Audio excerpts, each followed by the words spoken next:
Nah ikir carita para ahli-ahli Allah subhanahu wa ta'ala engke kumaha ku tajem-tajemna pemikiran anak akalna henteu dicampuran ku makhluk jeung dunya caan diberelah ku Allah maziyah nyaho kana hakikatna sehingga dibere ilmu toy anu henteu dibere anu dibere tah kumaha Allah bae merena aya anu lempang ka makasalengka dua lengka dan lain sebagainya aya anu neuleuh kana hakikat dibere informasinya ngan teu meunang ngabejakeun anu iza qalat hazami fasaddiquha fa inna ma qalat hazami di mana Nyi Hazami ngomong dina Alfiyah benerkeun lantaran anaon nu diomongkeun ana bener bae saminggu ka hareup diomongkeun bener sabulan ka hareup diomongkeun bener satahun ka hareup Nyi Hazami mah mun ngomong bener bae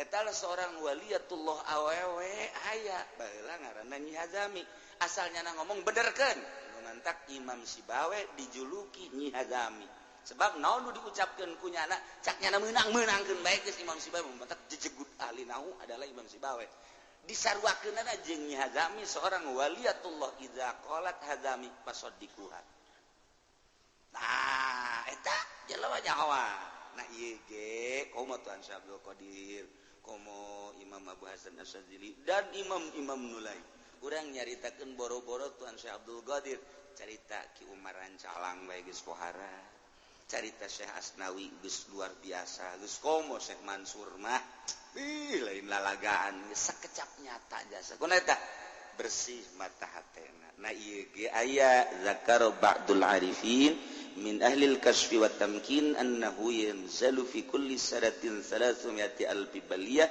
wa 20 alfan minal baliyat ba'dul arifin yakni sebahagian ahli ma'rifat wali berarti min ahli al-kasfi wa tamkin nyana nyaritakeun diturunkeun unggal tahun dina poe Rebo akhir disebut Rebo Wakasan 320.000 panyakit 320.000 panyakit diturunkeun malam Rebo wa kullu dzalik fil yaumil arbi'al akhir min syahri Safar nah Rebo nu bakal datang Rebo akhir bulan Safar disebut Rebo Wakasan hari Minggu Senin, Salasa, Rebo ngahenen karasa jero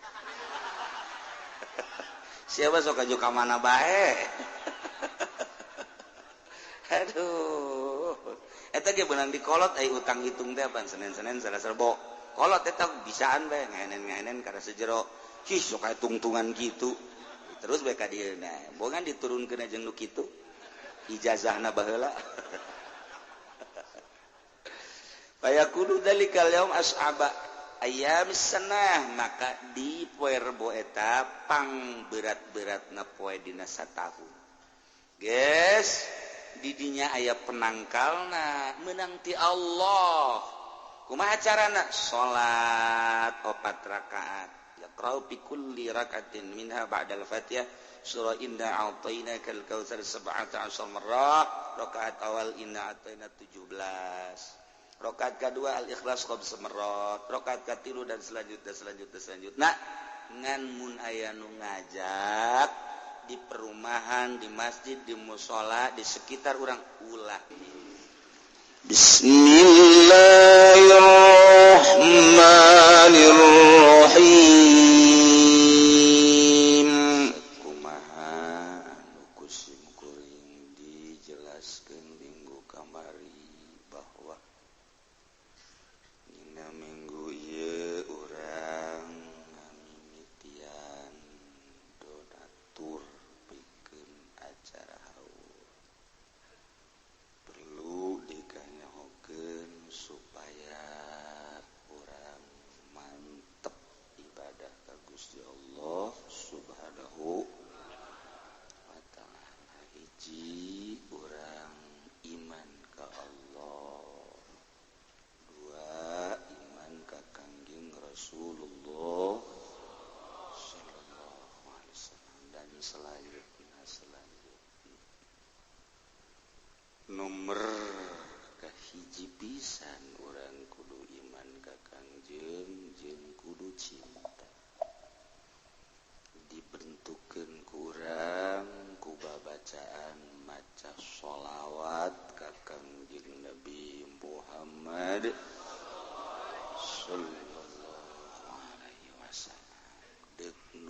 bae maca sholawat. Jumlah sholawat 4444. Urang kakarat talar hiji 4444 kakarat talar hiji atawa dua. Jadi lobaan keneh nu geus katalar talobaan uncan. Asana moal katalar kabeh. Dipaksakeun ge datang ka dikubur moal bisa.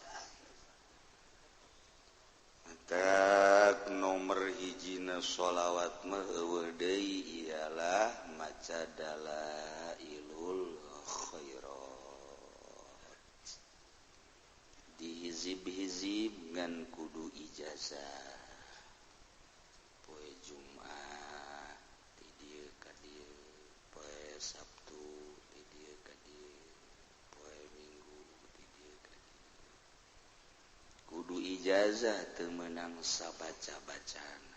Cenah deuk dibaca bae sholawat ieu loba nu kajadian haju ngahaneng. Ditanya boro-boro ku batur ku pemajikanana ge teu daek ngajawab, mabok sholawat. Jadi sholawat ge loba teuing mah mabok saruha bae.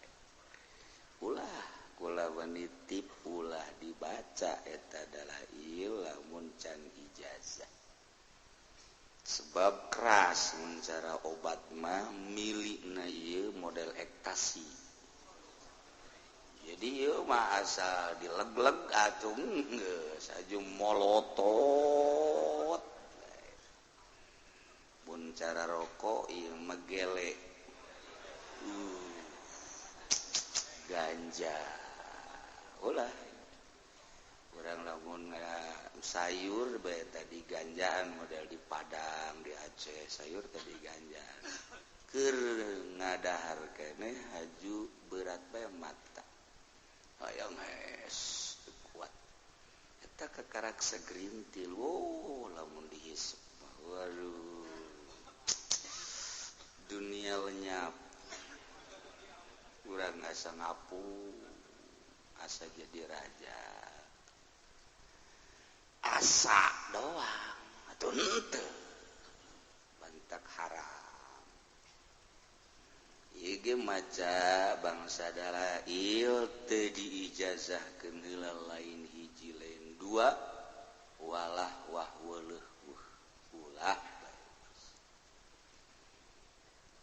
ahli-ahli Allah lah nu neruskeun perjuangan Kangjeng Nabi Muhammad sallallahu alaihi wasallam, para khulafaur rasyidin, para sahabat, dilanjut ku para tabi'in, terus di zaman a'immatul arba'ah, Imam Maliki, Imam Syafi'i, Imam Hanafi, Imam Hambali. Dilanjut terus ke tahun 500-an. Zaman Tuan Syekh, zaman Imam Ghazali. Terus dilanjut ke belah di urang mah zaman para wali-wali sana. Terus dilanjut ku al-ulama warasatul anbiya. Di urang aya Syekh Maulana Hasanuddin Banten nu geus teu asing deui di Banten, Babad Banten. Tuluy anakna Maulana Yusuf. Dilanjut terus ka dieuna ku para ulama-ulama Allah nu henteu berbau Golkar, berbau partai, hatena bener-bener hiji beli i'la'i kalimatillah. Ulah asup partai kudu tanpa asup partai acak-acakan. Pan cenah kitu amat teu kaharti aing mah moal kaharti ku sia mah. Ja sia mah ngajina ge nundutan bae. Deuk kaharti di mana tuh? Ongko cenah ulah asup partai, ongko kudu. kudu asup partai asalnya anti jero partai berjuang ulah cara Kiai Golkar hayang duitna hayang pamerekna hayang pangagung eta nu ulahna sebab tanpa asup partai secara praktis urang eleh ku batu tapi ketika orang asupna asal-asalan jadi ngarusak kumaha sih cenah kieu kitu we pokona mah sia mah emang teu kaharti balik we sia mah mending ka ditu emang sia teu kaharti bae naon ge kumaha kudu kitu bila perlu nyieun partai jangan dobrak kebatilan ngan hese jasa neangan figur neangan sosok anu ikhlas tanpa dibarengan ku ikhlas moal beres boro-boro berjuang di negara cacak-cacak khusus di agama geus komo deuk ngadirikeun negara deuk diganti ku urang ieu dasar-dasar negara make dasar-dasar Al-Qur'an kudu ngan diperlukeun ikhlas sabar jadi kudu nyieun sebenarnya urang ge partai ti kuari jangka hareup usulkeun PKB geus aya mungsrut petilu 2 kali mungsrut PKS 4 mungsrut pan mah lain mungsrut teh mah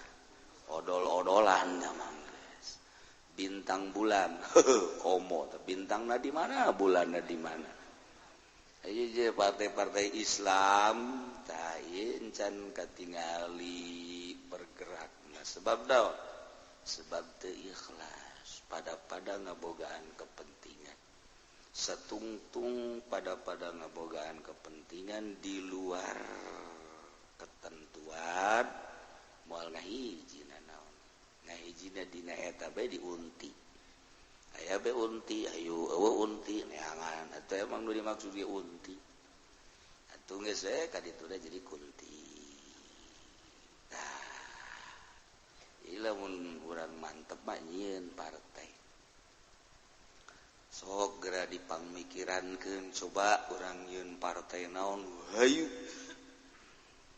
asal lillahi ta'ala ulah aya unsur-unsurna naon karak dinya mantep wah cenah kiai hese ulah ya cenah tuh ulah neangan nu ikhlas teh boro-boro jangan dirikeun agama nu mantap ku ari perang eleh teu ikhlas lamun urang ikhlas wow la ilaha illallah hiji ikhlas jeung la ilaha illallah sajuta teu ikhlas timbang di akhirat nu hiji bakal leuwih berat tibatan dunia jeung isina dunia jeung isina ditimbang jeung la ilaha illallah hiji ikhlas beratan kereh la ilaha illallah sajuta la ilaha illallah tapi teu ikhlas gitu kene maca sholawat eueuh nanaon salat tu ikhlas 2 rakaat doang jeung 1000 rakaat teu ikhlas bakal beratan nu 2 rakaat 2 rakaat salat ikhlas ngambai ka handap 1000 rakaat tapi teu ikhlas apung-apungan kitu perbandinganna rakaatani 2 rakaat ti jelema ahli Allah eta leuwih ngaberatkeun timbangan dibatan abid banu sok arari ibadah barariasa pikih doang eta kan keterangan loba jasa mantak ku ikhlas mah bakal menang nanaon di zaman Kangjeng Nabi saeutik kan sahabat ikhlas menang zaman tabiin saetikan non Islam ikhlas menang urang kuari lantaran teu ikhlas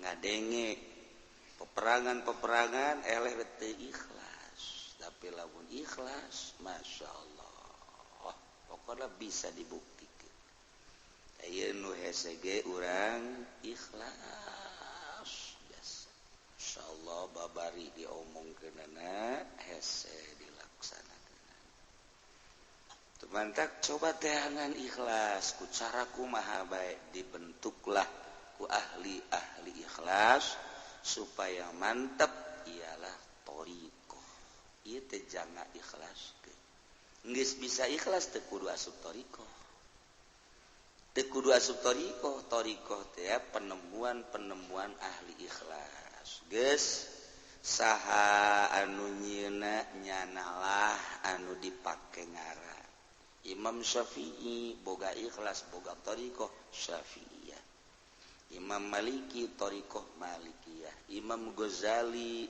Ghazaliyah Tuhan Syekh Abdul Qadir Qadiriyah Imam Naqsabandi Naqsabandiyah Imam Rifa'i nuduhkeun kieu ieu carana Rifa'iyah Imam Tijani Tijaniyah terus misalnya Haji Pendi bisa nuduhkeun Haji Pendiah geus bae kitu misalna ikhlas dana dagang karungna Pendiah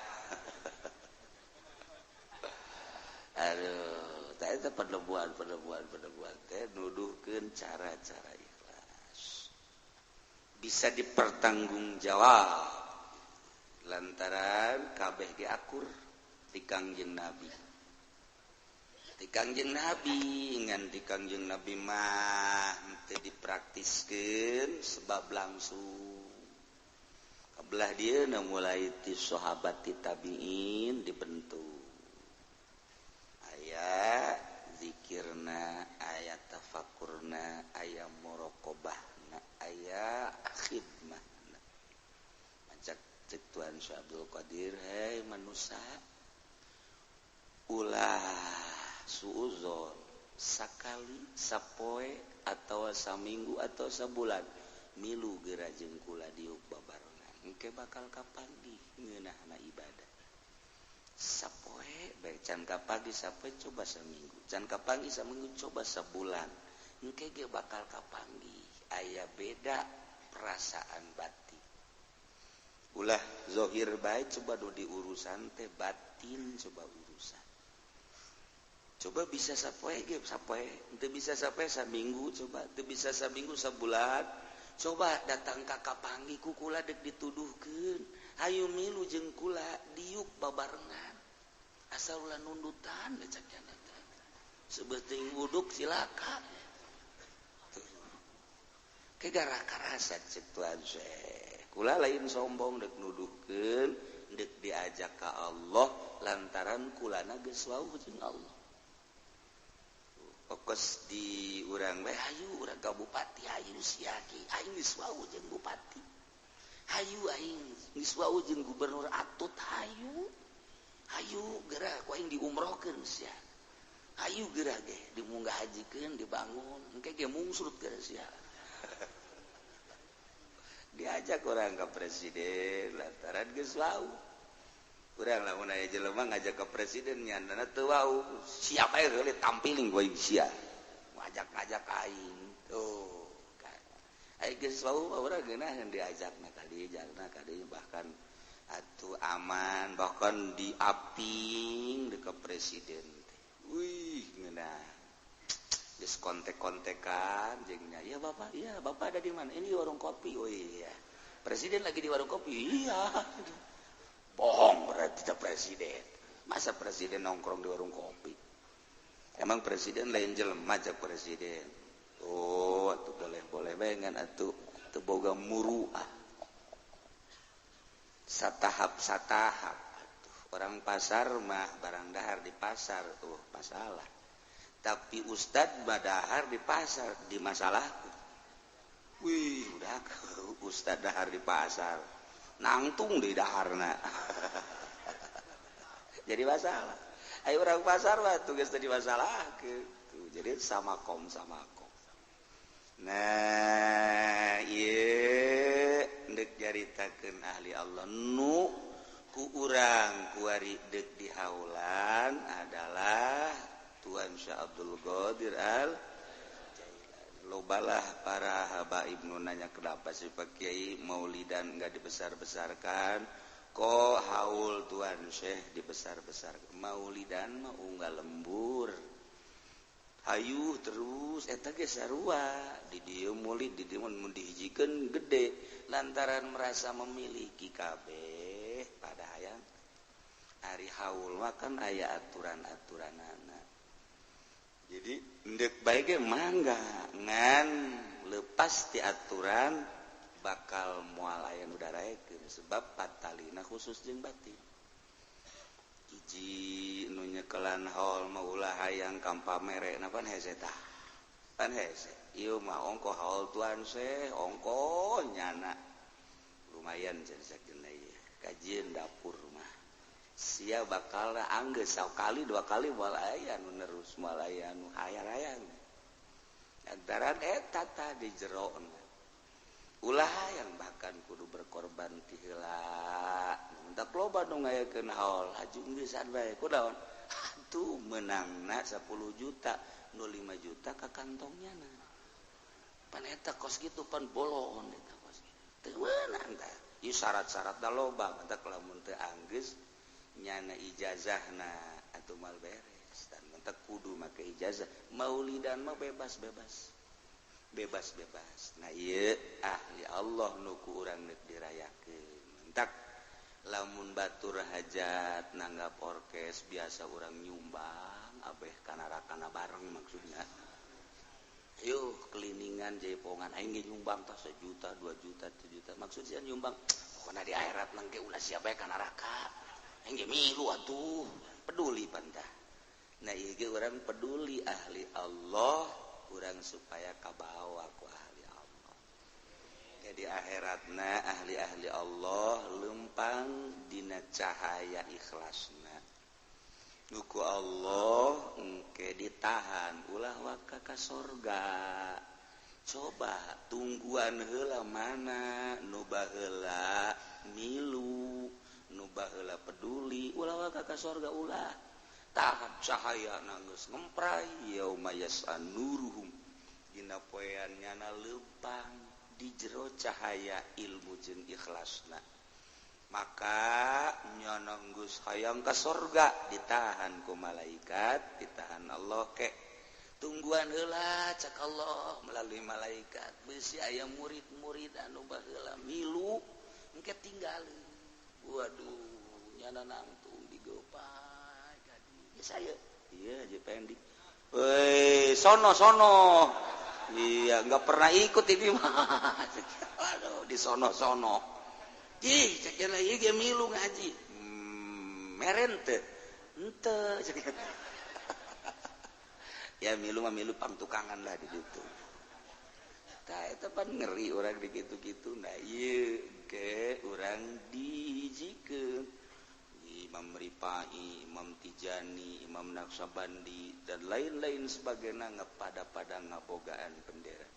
Wasiqal ladzina taqau ilal jannati zumara digiring jenengan nu iman ilal jannati ka surga zumara kelompok-kelompok kapilah-kapilah rombongan-rombongan libatkan diri orang dek melalui rombongan mana ajeuna kula mah boga bendera koneng atuh saya siap percaya apa kali ya geus cenah kula percaya di Golkar ayo geus pokona mah babarengan ke leumpang nya nama ti polese gulimpang wah cenah ge ulah sok kitu endeu kitu bae aing endeu kitu bae kadele di dunia ge sing gulimpang kiai nu ka Golkar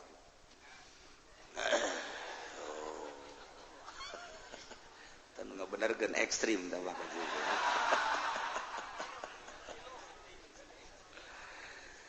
nah iya urang dek ngarayakeun seorang wali Allah subhanahu wa ta'ala maka babarengan kulama mentana petakeun ikhlas boga cenah ieu duit dek sodaqah 10.000 teh ikhlas ulah bogana 100.000 ikhlas eta bae.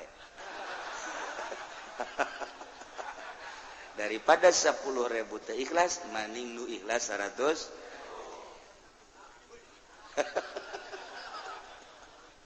Dibalik tadi teh sih ngomong. Deuk sababana ge ikhlas, boga duit 1 juta ikhlasna 100.000.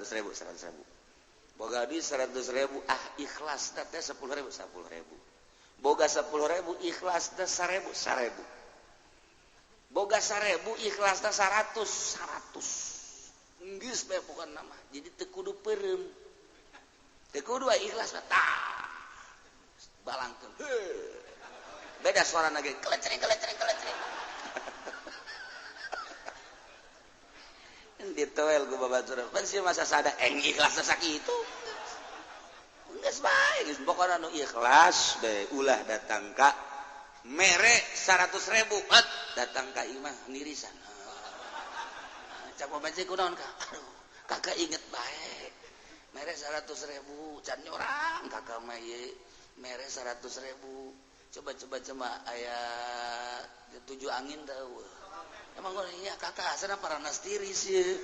Sodako 100.000 daripada 100.000 haju paranas tiris mendingan 1.000 bae ikhlas. Kak, udah bangun bungaheuna mah ti mantas gaji. Sodako tadi kakak mah ikhlas. Bara duit 1.000 paingan. Atuh teh bakal ikhlas ka eta ge kombali meuli rokok cek kadijakeun bae Gusti. Meuli rokok aya kombalina geus teu dideuleu-deuleu di dikadijakeun. Duit teh sabaraha duit? 10.000. Meuli rokona 5. Aleuh 10.000 meulina 5 jadi sabaraha tah sasana. Eta mah kadijakeun cek. Tah paling ge 1.000 2.000 geus loba omong. Ikhlas penting di aku baik ku Tuhan Syekh. Kayak cek Tuhan saya teh. Ieu saya. Ya abdi nu sidok teh sanes baruit 2.000 belah ditu.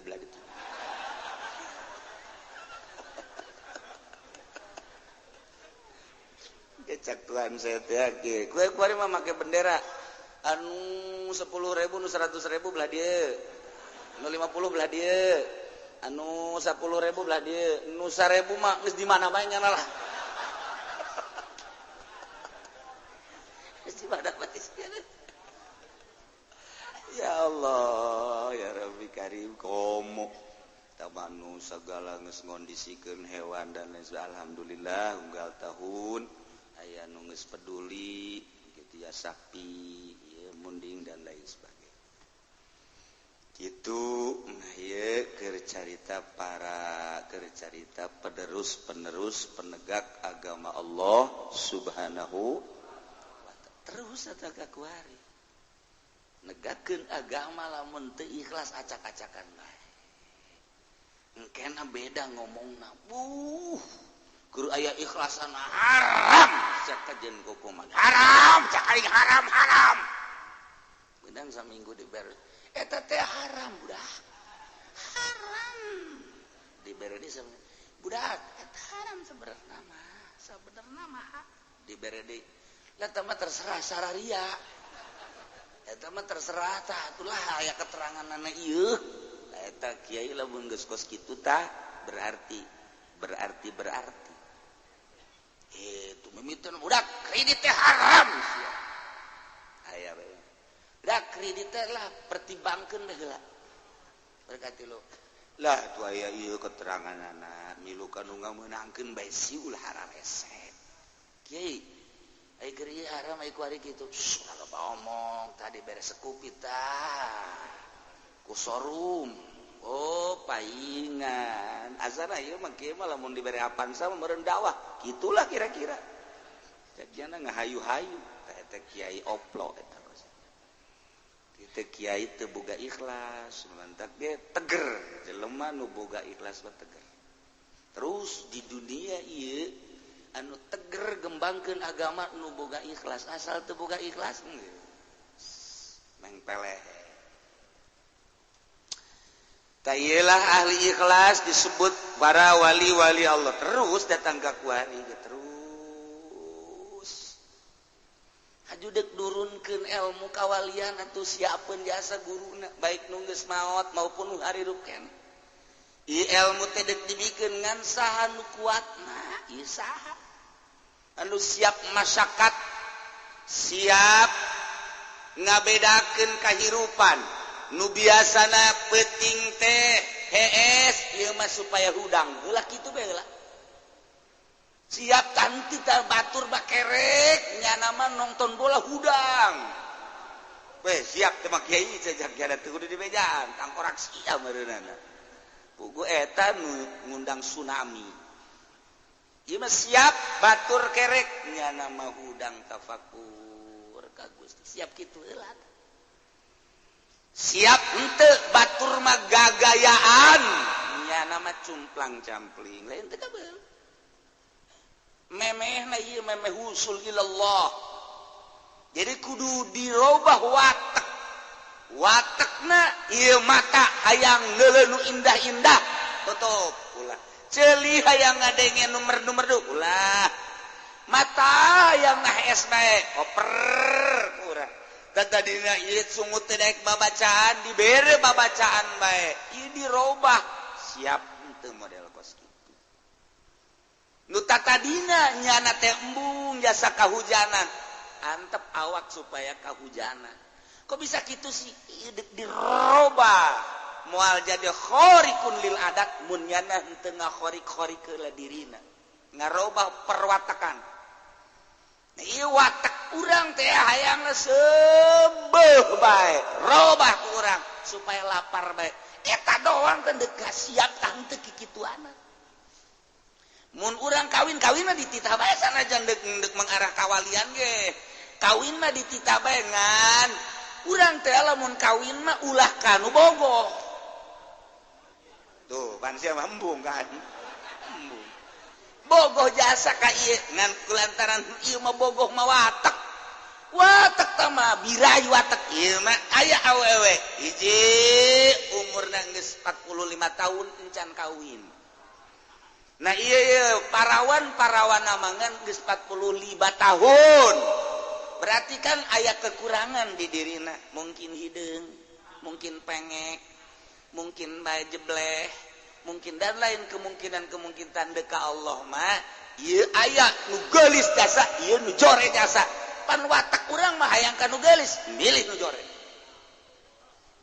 Tuh kan sia mah embung lain mah sakeun. Kajenting teh jadi wali aing. Aja da ikut jadi wali ge cekeun. Kunaon atuh ampere teu naik cenah kos kitu. Siapa mikiran ampere bae, Pak. Aduh. Masya Allah, ka eta hese ta kos kitu. Hese.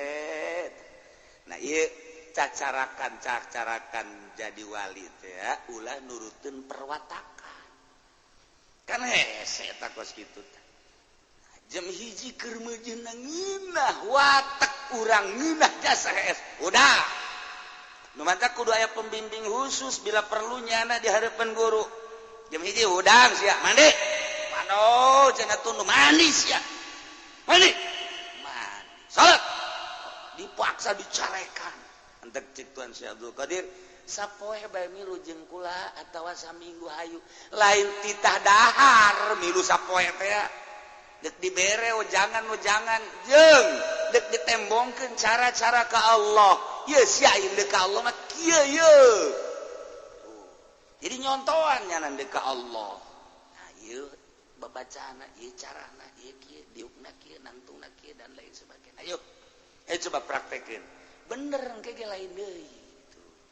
Ketika urang zikir, tegep sukuna nu kenca ka jero, nu katuhu kaluar, rada diasupkeun ka jero tindihan saeutik ulah robah. Leungeunna di luhur di dieu. Aya dua rupa, aya anu okos tahiyat akhir, diuk teh aya anu kos sila ti Kangjeng Nabi, aya keteranganana ngan qadiriyah mah milih sila.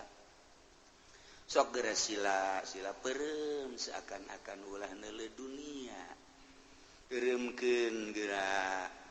Peureum ieu berarti peureumkeun mata hate kana dunia. Pencerongkeun ka Gusti Allah. Sok geura mulaian zikir sesuai jeung aturan napasna. Kakarak geus sahiji dua grebeg. ulah bentah ulah moal aing mal bentah besi pocong tungtung nama bentah henteu babacan teu iya diatur cara lantaran kieu ketika urang salat ye thariqah ye Allahu akbar mulai tahareudang di thariqah mah hareudang teh watek sebab kahayang nafsu sebab si kahayang nafsu sia mah tiis geus dicoba ku Allah dihareudangkeun tegerkeun eta hareudang mah ieu adalah watek sia nafsu nu bertentangan jeung watek ketika dibere hareudang nafsu sia teh hayangna tiis eta mah biasa tahan dika Allah keun Gusti ja abdi nu Allah panas ge ti Allah hareudang ge ti Gusti lah dek dika Allah keun bae keur ngaji mah bener coba sia salat hareudang geus bae ieu si make bajuna cek anak kandal deui buka ku aing make kaos rin sahabak lah eta dibere ta cara-cara Allahu akbar tengah penting ulah aya kipas ulah aya ulah make salat urang mah panas stel khusus henteu kipas ngagelenggeng bae eta lain kitu tafakuran ka Gusti berarti watek abdi teh hayang tiis dilawan ku urang syaratna ulah robah awak teh mun nangtung ulah aya robah saeutik-eutik aja dilawan ku urang panas teh hareudang dilawan watek teh mah hayang ke sarakaat 2 rakaat tah urang takbir dirubah ku Allah tiris model eta model bos gitu teh dibere tiris jipan jadi tiris sih nah tiris teh age aya katirisan teuing mah ieu watek hayang panas nah kumaha ieu carana supaya hayang panas ulah make simbut ulah make jas tiris ti Gusti Allah watek urang embung kana tiris hayangna sedeng da kitulah perwatakan orang engke kebal-kebal eueuh tiris tenang tentram bakalna asa di mana urang ku ngeunah-ngeunah teuing kos kitulah tang ngalawan eta tah ketika panas ulah make kipas ulah make AC lawan ieu mah watek urang ngalawan watek we ketika urang lapar hayang dahar watek tah mah kos kitu ulah siap terus laparkeun meunang bae 2 poe siap kuburan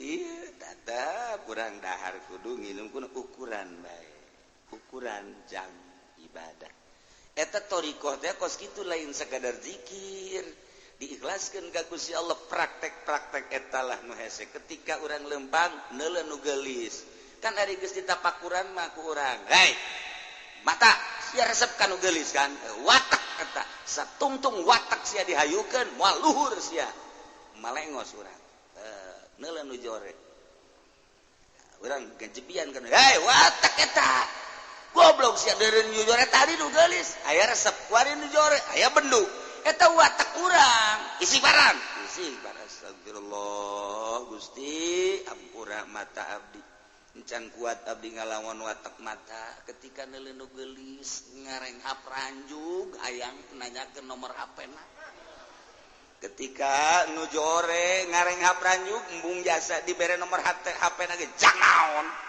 watak ketika terus bae diistighfar itu makhluk Allah ieu makhluk Allah Gusti ieu teh nang Gusti aya hikmahan jeung aya rahasiaan Gusti abdina bae ieu teh anu menanggapi jeung nu neuleunna encan bisa bere abdi kakuatan Gusti engke ge sarua bae neuleun nu geulis neuleun nu jore lain geulis jeung jorena nu dideuleu adalah pada makhluk Allah pada endeka Allah beda geus teh eta thariqah teh lain zikirna hese teh kikituanana boh zikirna mah teu babari illallah cawamun sagede ki illallah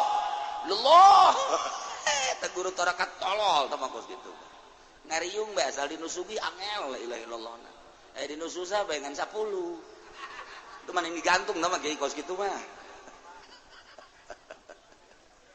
eta beta hese teh kos kitu hese teh kos kitu masyaallah supaya akur bae ka Allah ikhlas nganu ikhlas nu hese torekat gugur ngaguru torekat sih saminggu tamat heran ini beres ya beres ya nah ieu kuari ente geus datang ka Daulah Sugro nah ieu kuari geus datang ka Kubra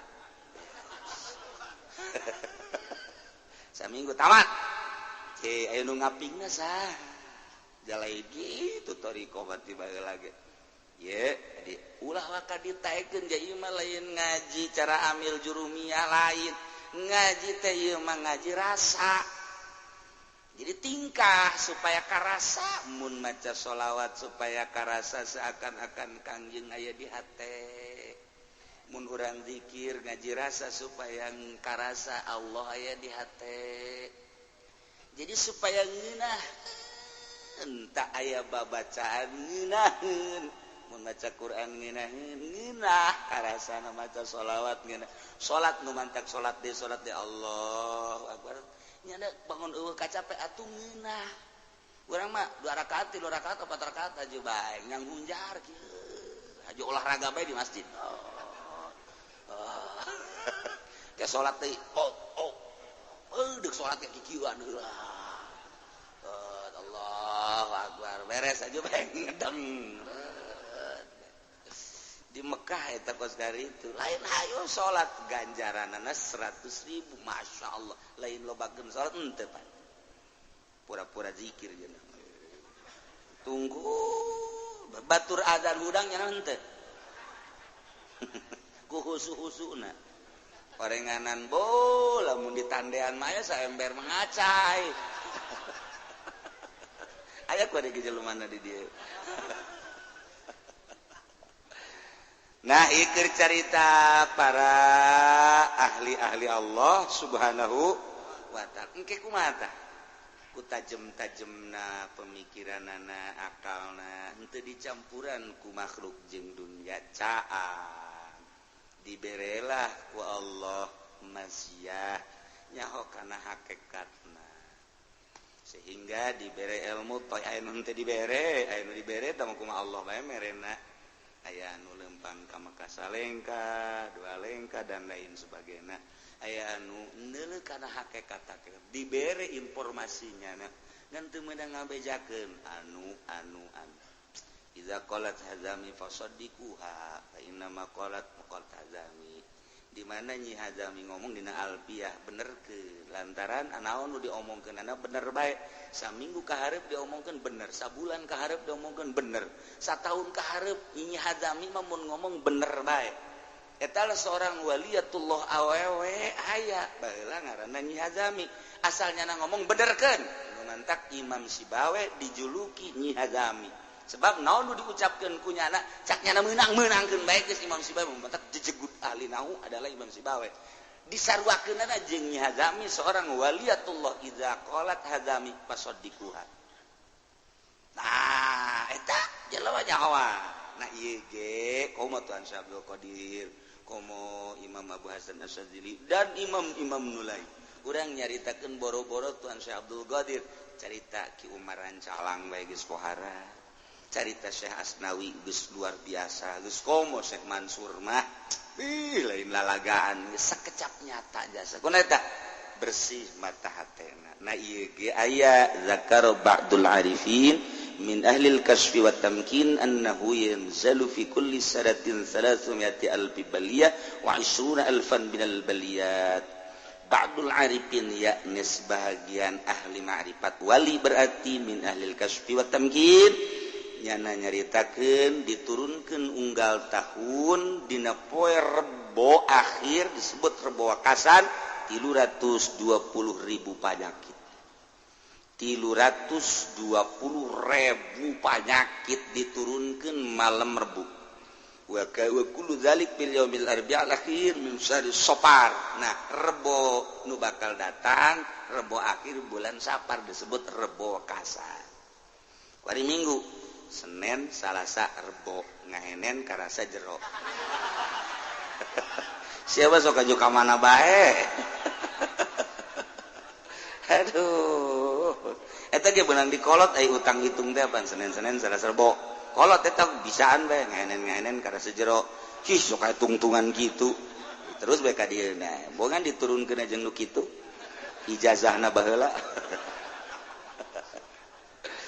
fayakulu dalikal yaum as'aba ayam sanah maka di poe rebo eta pang berat-beratna poe dina satahun guys didinya aya penangkalna menang ti Allah kumaha carana salat 4 rakaat yaqra'u fi kulli rakaatin minha ba'dal fatihah surah inna a'tainakal kautsar 17 marrah rakaat awal inna a'taina 17 rakaat kedua al-ikhlas 5 marrah rakaat katilu dan selanjutnya ngan mun aya nu ngajak di perumahan, di masjid, di musola, di sekitar orang ulah milu bid'ah.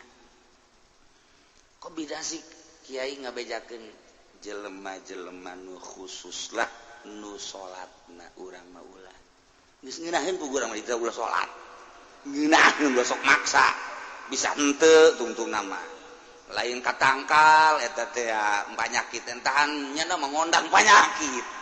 Ulang susu aja jelema khusus ulah urang kecuali anu mampu nya nangis nyaho eta mah nyanggakeun sadaya-daya ngan urang mah tetep ulah milu besi aya ajakan-ajakan ti masjid ti lembur mana ti perumahan mana musa ulah milu jeung eta jelema dage salat teh sorangan bae teu kudu teh mah ahli ikhlas nu salat nageng aya doana Allahumma ya syadidal quwa wa ya syadidal mihal ya azizul zallat li izzatika jami'u khalqika ikfini min jami'u khalqika ya musinu ya mujammilu ya mufassilu ya munimu ya mukrimu ya man la ilaha illa anta bi rahmatika ya arhamar rahimin Allahumma bisayyidil hasan wa akhi wa abihi wajudud dan terus selanjutnya nyana maka pemikiran ikhlas jang kabehan geus nyana bae nu salat bawa urang mah tarima beres geus ka dituna mere kadu bae ka nyana waduh disogok keneh bae burung geus ulah jadat aya geuna naon mental lain jang nyana jang umat kabehan upaya saralamat dan lain sebagainya dengan tanda nah engke tanda nyana nyieun salalim teh salamun nu aya dina Al-Qur'anul Karim salamun qaulan min rabbir rahim salamun ala nuhin fil alamin salamun ala ibrahim salamun ala musa wa harun salamun ala ilyasin salamun hiya hatta matla'il fajr salamun bima sabartum fa ni'ma uqbadar salalim disebutna dijieun disesuaikeun jeung rebo eta tahun eta nah make azimah geus ditulis di piring atawa di kertas balang-balangkeun caina ka sumur ka mamana memehna naon nginum cai eta heula disebut tolak bala. Nah, tolak bala baheula mah tolak bala teh di samping cai make dupi teh dijieun tina daun awi. Juruna engke aya 5 atawa 4 disebut dupi bisa anta wali baheula mah ngaranna dupi al-balad disingkat dupi jadi lain kupat tapi ngaranna dupi nah ulah gede-gede sok bade kieu bae ngadaharna eta moal nyeri beuteung mun ngadaharna segede lantaran ngaran nyeun dupi mah hese nyeun kupat bae kupat make sayur biasa nu ngeunah endogan saeutik gitu bisa eta wali bade ngaranna dupi masyaallah mundek nginumna urang lamun bisa Allahumma kshif anna wasif annal balaa wal waba wat ta'un wal fitan wal mihan wal humum wal gumum wal kurub wal ahzan wasyadaid wasyarrul a'da ma la yakshifu bismillahirrahmanirrahim oh cenah kiai panjang amat eta doana bismillah bae emang sia mah teu bicus jeung embung sia banggeus geus didoaan ku kiaina nah eta mah tinggal urang nginumna bismillahirrahmanirrahim keur nginumna ulah napas mun keur nginum urang misalna nginum ye aju napas ulah naon sebabna sebab saliru jeung kebo dia aya nu keur nginum napas mah kebo jadi lamun urang nginum maju napas eta teh kebo dongkol berarti ya gitulah para jamaah kaum muslimin wal muslimat rahimakumullah rebo isuk ngaranna rebo kasan mun aya nu nyin di tiap-tiap lembur ulah waka ngadaharna naon jeung ulah waka berangkat ka mana diawali ku nginum eta heula etalah hasil meunang ti ahlil kasbi wa tamkin para ahli-ahli Allah subhanahu wa taala cenah aing teu percaya masalah itu percaya geus datang ka mana kepercayaan urang makin deket ka Allah makin deket makin percaya gerage deket rasa hayang deket ka Allah ka ieu ka guru kege ka rasana lain deui guru ieu bahasana jangan jauhan ka Allah guru ieu mah bener ada ngadeketkeun guru ieu mah lain deui hiji-hijina guru kumaha hatena sebab di jero hate eta adalah ilmu teh lamun bersih dituangkeunna bersih sakumaha cai nu aya di botol lamun bersih cai heran ngurucurna heran di jero botol ternyata ieu teh aya kopian dikulucurkeun aya kopi ieu teh aya teh dikucurkeun aya tehan ternyata di jerona aya racunan jadi racun ilmu ge sarua ilmu na akur bae ngan ieu kacampuran apa henteu ketika dikaluarkeun turulung waduh ieu mah bau kredit ilmu ieu karasa ku urang aya kredit asana ieu karasa ku muridna karasa diturunkeun deui ka set weh aya bendera konengan karasa tak urang nu ngadengekeun ge waduh ieu ilmu campur bendera koneng ieu ilmu aya karasa kajen gugu wahage antara nu bening murni jeung nu aya muatan eta bakal karasa percis botol anu dicicikeun kumaha caina di jero bakal kadeure urang wani nginumna ketika treh dituruhkeun wih herang amat ieu mah malah kadenge zam-zam perebut urang lak nginah luar biasa ketika kadeuleuh urang heuy aya racunan tah mah budak embung urang dipaksa ge embung iyalah ilmu nu dituruhkeun melalui lisan nu aya di jero hate kumaha kacampuran di jero hate ketika kacampuran ku bendera koneng karasa aya konengan dak karasa aya kreditanan tama karasa ka aing ge asana nyulusup ka jero hate emang urang akur jeung aing dan lain-lain sebagainya tuh itulah ilmu eta adalah cai nu mantak urang sok ngabahasakeun panyiramkeun coba lembur ieu kan bahasana gitu siraman siraman mah cai begitu disiram orang racun aduh barang datang kiai eta urang lembur dieu kurang karacunan kabeh kunaon tuh racun bendera koneng eta mah salah ngondang Masya Allah nu di ditu waduh karacunan bendera hejo di ditu nu di ditu sarua ieu hese tah hayang nu murni jasa supaya tarari tatangkalan jararadi nyembrung Masya Allah mentak panyiramkeun si hade beta besi racunan nah jadi rebo isuk rebo wekasan ulah waka ka mamana ulah waka ngadarna naon nginum cai salalim heula di unggal lembur nyararieun kiai-kiaina silakeun terus ka embergeun terus pikeunnan ka masyarakat sak gelasna 5.000 wah aya racunan ieu kajian kumaha ge ieu kiai aya racunan ieu lamun aya make kos kituan ulah diinum geus ulah diinum racun ya racun ikhlas itulah wa tasbutul qasama jeung teteper sumpahan hartina laksanakeun persumpahan fil qatli dina soal pembunuhan bimahalil lausin nu aya dina tempat laos artina di hiji tempat anu aya laos naon laos teh wa huwa qarinatun lisidqil mudai hiji tanda untuk menguatkan yakni qarina pikeun ngabenerkeun mudai kan kieu lamun aya seseorang terbunuh kemudian kanyawan pembunuh nak gampang tinggal di tangan bae tah. Teangan lompat ka mana ge? Teangan gampang polisi neangan melacakna mudah. Nah, kuarima terjadilah pembunuhan. Ieu teu kanyawan saha nu ngabunuhna. Tah eta kan kudu diteangan.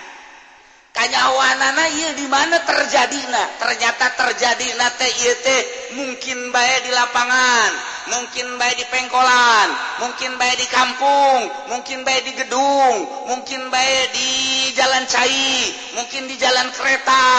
Eta kan aya tanda-tanda. Celidik melalui korena. Saha ieu terbunuh? Bakar. Urang mana ieu bakar? Urang Cikupa. Ieu pembunuhanana di mana ieu terjadina? Ternyata terjadina di Balaraja. Bakarna urang Cikupa terjadi di Balaraja. Maka selidik heula ku polisi. Pembunuhna kan teu kajawan. Aya naon antara Cikupa jeung Balaraja terhadap Bakar? Selidik apa punya teman henteu di Balaraja. Sanggeus boga batur apa boga musuh teu di Balaraja. Tuh kan apa boga nyana teh kitu perusahaan teu di Balaraja.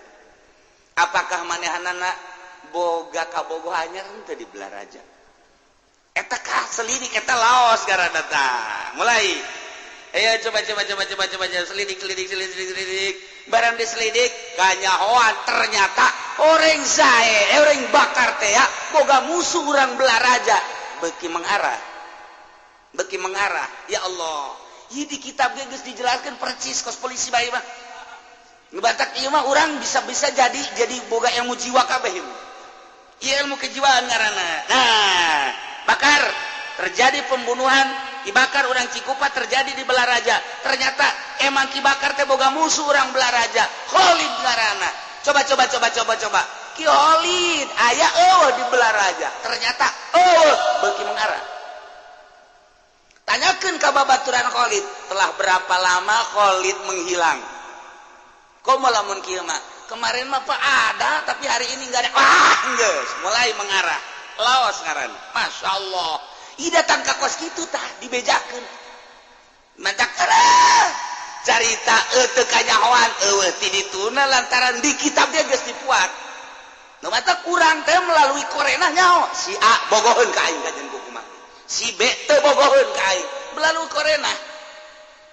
Urang kan keur leumpang aya awewe dijauh keneh nyana geus mencerong we kan ka urang. Ajunya mere senyum, senyum mematikan. Insya Allah luar biasa. Senyum racun ya kajian gue. Datang ke orang ka imah teh ngauleung bae, aduh aing mabok senyum budak. Eta tanda berarti perempuan itu udah enggak jauh. Bogoheun ka aing. Bebeja urang ka babaturan si anu bogoheun. Sia sok pede.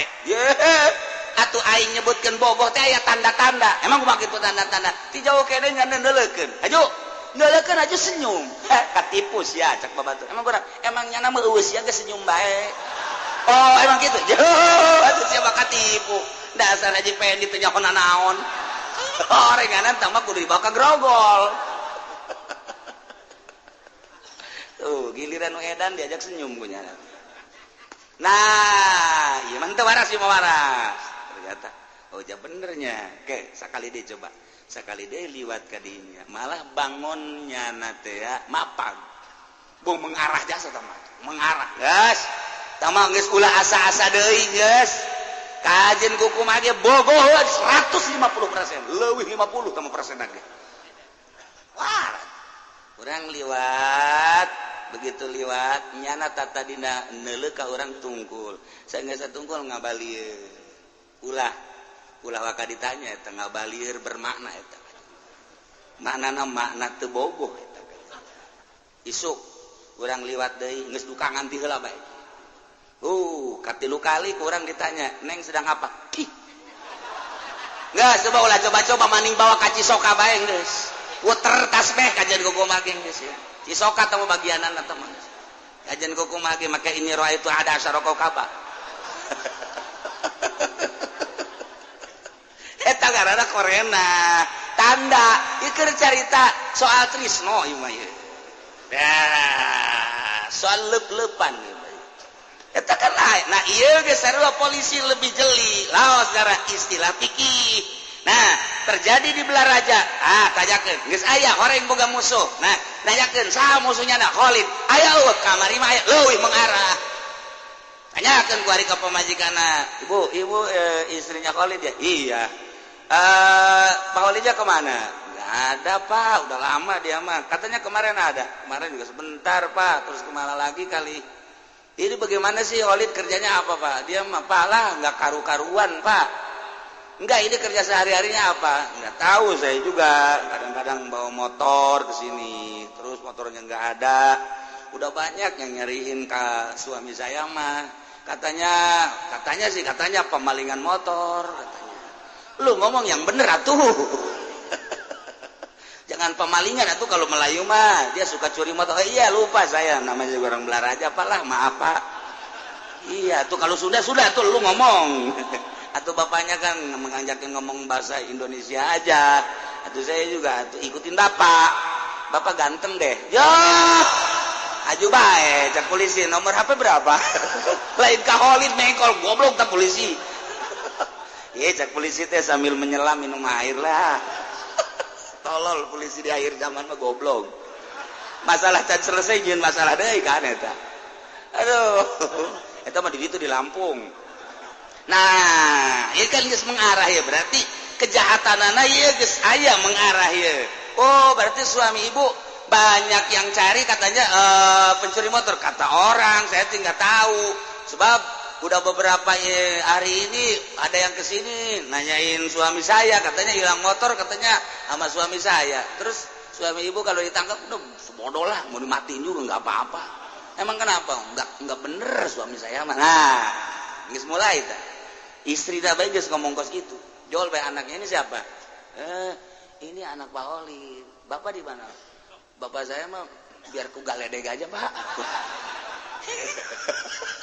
Semoga arah ya, itu bener berarti. Tinggal di tangan kan Holly. Tangan dulu lah ya. Nah iya ketika Holly tertangkap, nah iya perlu persumpahan. Iyalah karena saksi itu ayah pelaku diperkirakan dia ayah zon, ayah sangka-sangka kuat lantaran hiji antara Bakar jeung Khalid aya pesetruan, dua dari teman-temannya, ketiga dari istri, opat tina anak. Nah ieu kajen kuku mah ge perlu sumpah nu kos kitu mah watas butul qasam. Waduh, mantep geus teu kudu sarakola polisi ngaji ieu be jadi. Jadi ieu polisi ngan henteu boga balok urang. Ya berelah ku urang balok kalapa lah di dieu.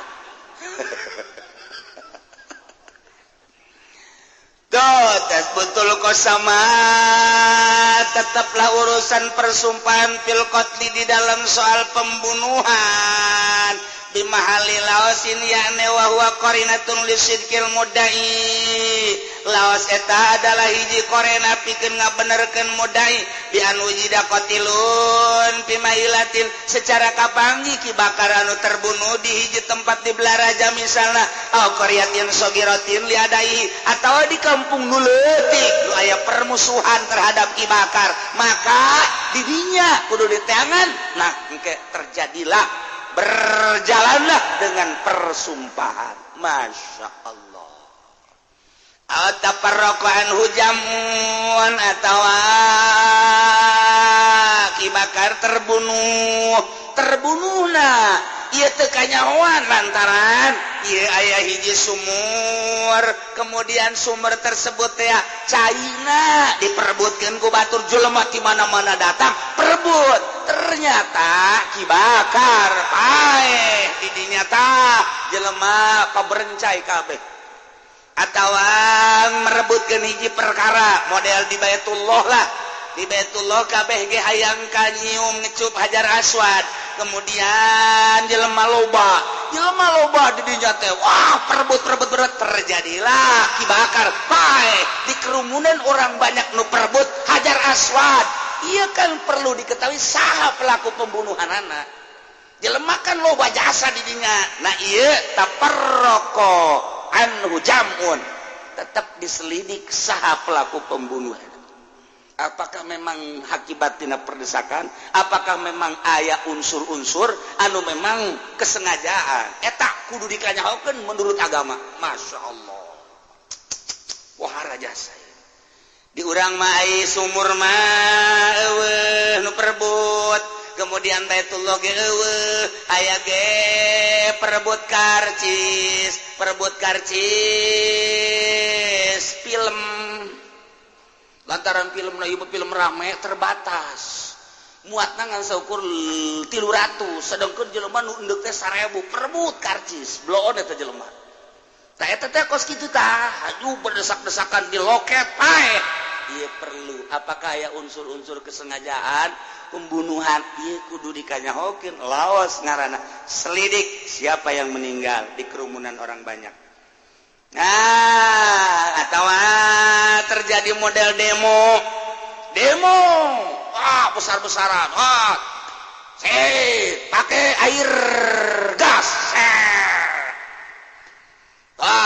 geus kitu caritana di kerumunan orang banyak aya nu pae. Ta eta pembunuhan di kerumunan orang banyak, apakah memang akibat daripada kerumunan terdesak-desakan atau memang nyana aya anu ngahaja ngabunuhnya anak? Ieu kudu kanyahoan. Masya Allah, sejauh etalah Islam untuk mengabaikan tentang kejahatan-kejahatan jeung bakal kajahoan bae ka jeung kumaha ge. Di Indonesia sanggeus kanyahoan. Nah, si A pelakuna urang teu daya teu upaya, si B pelakuna teu daya teu upaya. Lantaran naon? Lantaran seperti dikondisikeun. Babari jasa ngondisikeun pembunuhan. Yeuh. Hendak dibunuh dengan begitu saya gampang baik di Indonesia. Contoh, jelema terlalu sangar jasa, maka diuntitlah oleh negara melalui polisi, melalui ABRI, bunuh dia. Babari jasa, eta teh soal-soal ngabunuh, nukos kitu, komo bugot-bugot mah. Iya mengkhawatirkan di negara, jadi pengacau negara. Cara ngabunuhna gampang jasa. Tak bagus saya di kantong. Geus aya di kantong, babar jasa, jangan naik motor. Tembak, geus kabur. Atuh nu nembak nage polisi. Kadang-kadang ti Mabes, kadang-kadang ti ABRI dan lain sebagainya. Geus terkondisi gampang jasa. Seperti jelema mengendarai mobil, tapi ternyata di kaca. Hebatnya saya peluru nembus kaca, tendang ieu. Saha nu boga peluru model kos kieu jeung sehebat amat keur mengendarai kendaraan di tol tapi bisa tertembak begitu. Lamun lain terlatih kan moal bisa. Lamun terlatih berarti teu jauh ti polisi jeung ABRI. Tiga moal selesai tama urusanna, emang endek dirapihan tama endek dibeakeun tama kos kitu. Terjadi seperti eta sering, tapi tanggung jawab di akhirat mah tetep bae. Tetep bae. Nah iya seperti kos gitu ngaranna laos. Tah eta teh terlacak sabenerna mah babari. Gampang tak manu kos kitu mah. Urusan dunia gampang, tapi di akhirat tetap kudu aya pertanggungjawaban. Masya Allah. Atau bugot, jelema anu nentang terhadap pemerintah, bugot ngaranna. Tergantung ke pemerintahanana. Pemerintah teh ieu teh pemerintahan Islam apa pemerintahan lain. Ketika pemerintahan Islam jeung pemerintahan lain Islam beda bugotna. Ulah sabugot-bugot dah orang lamun maca di koran, di majalah dan informasi televisi bugot anu nentang pemerintah bugot baik. Dan bagaimana ieu urang lamun nentang ka bugot tentang ke pemerintah, urang dilawan. Ieu kumaha hukumna? Tergantung kumaha nagarana jeung naon nu keur dilaksanakeun ku negara eta. Wah, jadi panjang acak-acakan. Mantap ngaji dong. Geus aya kabeh. Di kitab teh geus aya kabeh eueuh nu kaliwat setik-etik acan.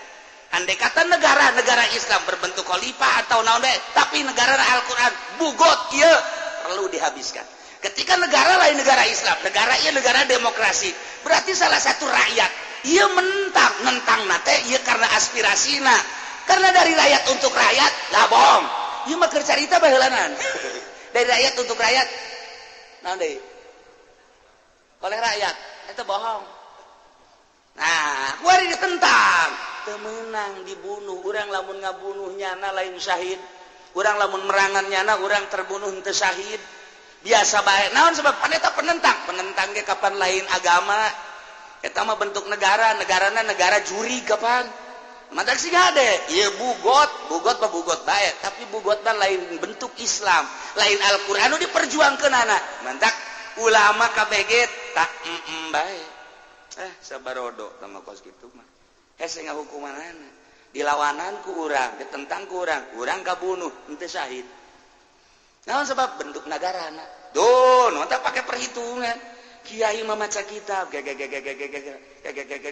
adu demo tungtung kan ieu demo ieu ngondisikeun pemerintah ieu ti rakyat diadukeun kemudian ieu organisasi Islam ieu organisasi diadukeun iyalah nu perlu dipikir ku urang masalahna lamun terbunuh engke terjadina kumaha apakah ieu teh menang ganjaran syahid atawa said ieu kan cilaka urang tah di Islam geus diatur sedemikian rupa rapih nu tinggalin saya tiga can kata terjadi pembunuhan ge terlacak kajen kumaha ge sekalipun ieu mayit geus dikubur buka kembali atawa dicoba terus dilacak dacak moal datang ka teu panggih kajen kumaha ge sebab naon rakyatna per desana per RT-na kaitung KTP-na aya kemudian diselidiki ku urang si korban ieu jeung kembur ieu kumaha si korban jeung seseorang kumaha si korban boga hubungan dagang boga hubungan politik boga hubungan budaya si korban boga hubungan cinta si korban boga hubungan naon bakal kalacak kajeun ku kumaha ge ieulah laos ngaran eueuh anu terlacak kajeun ku kumaha ge nah ieulah bi anujida qatilun bi bahilatin nah kapanggih ieu nu terbunuh korban di hiji daerah au qaryatin saghirah li adaihi atawa di kampung letik anu manehna boga beberapa musuh di dinya atawa perrokoan hujamun atawa tadi padesak-desak kemudian terbunuhnya na pamerencai jelema ieu ge perlu diketahui mantak lamun ti organisasi mah gampang cokot kepala organisasina ieu terjadi pembunuhan adilinya na coba boga rencana dan selanjutnya atau henteu kumaha geus IT nagara mah geus gampang jasa tah mah cetu jasa seperti terjadi Bustomi naon karang Serang teh Cecep Bustomi moal kapanggih pembunuhna kajeun kumaha ge si cetu eta latarannya na keur mengendarai kok hebat amat tepat sasaran dan lain sebagainya geus ulah dimasalahkeun berarti eta mah urusanna negara geus kanyawa tina kitab kajeun kumaha ge sehebat eta jeung setapat eta urang naik mobil atuh ieu mobil lagi mobil kacana teh teu peupeus acan bahkan geus anti peluru ge geus bisa bae nu kos kitu mah anti peluru teh jang rakyat jangnya nama teh nembus bae pokos tank baja teh geus teu bisa ditembak tapi ngalawan Iran mah tank baja tembak ku Iran teh nyeterum parae kabeh nu jerona ge ge atuh nu mantak Israel kaget ge stop heula ieu tank baja aing barareak jeung jelema-jelemana pan tank baja mah amfibi ka laut bisa di darat bisa ditembak moal teurak dibom moal nanaon tapi ieu mah kena tembakan teh entah urung teh naon ngan di jero pararanas marahe kabeh ge atuh kumaha tank baja teu leumpang nu itu teu leumpang cek Israel ke lagi cek Amerika nanti dulu selidik heula ternyata aya bom daletik jasa sagede kieu peluruna beri di dalam di dijana Husein waduh ya si Husein Iran mah pangaranna beda-beda banyak Hasan Husein Ali Hamzah namanya Pendi waduh lamun toko ekstasi mah aya Haji Supendi wah tah iya Iran lain lalagan stop cek Amerika nanti dulu kok bisa begini nih berarti jitu jasa tan lain lalagan muntak wa fauqa kulli dzi alim di saluhureun nu pinter aya nu pinter deui Amerika geus ongkang-ongkang tank baja aing saha nu mampu tembak ku Iran des nyetrum kabeh pae sampai kuari can kedeteksi Iran kumaha eta memproduksina batak ditangtangan sini ayo perang sini cek Iran Masya Allah teteh urang kos kitu teh pan Masya Allah lain lalagan pesawat ditampa awak hese dikendalikan anak lantaran ketika ditembak ke kurang jang naon kan saukur kapalna doang tetapi Iran mah hebat jasa